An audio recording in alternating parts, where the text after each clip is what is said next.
no. What's very, very interesting in human communication is the power of the word no. It's interesting because we don't like to say yes because we feel like we're giving up ground when we're in any kind of conversation or negotiation. If someone's trying to get us to do something we don't want to do, yes feels like surrender. But there's an amazing power when we say no. In fact, no can be used to discharge negative emotions.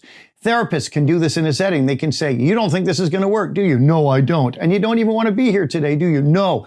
When they're saying no, they're discharging their negative in an approved way, and it also makes them feel like they're still in control. So when you want to change someone's behavior and have influence with them, say something to get them to say no.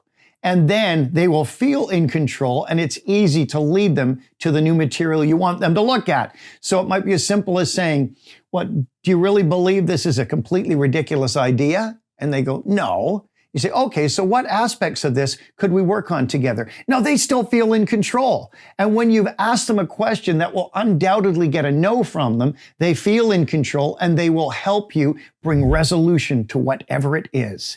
So get the person to say no. Don't be afraid of no. It could be one of your best friends because when they feel like they're in control, they don't feel like they're conceding anything, and they'll be willing to listen to whatever you present next. Remember to subscribe to our channel and click the bell icon so you'll know when new content comes up.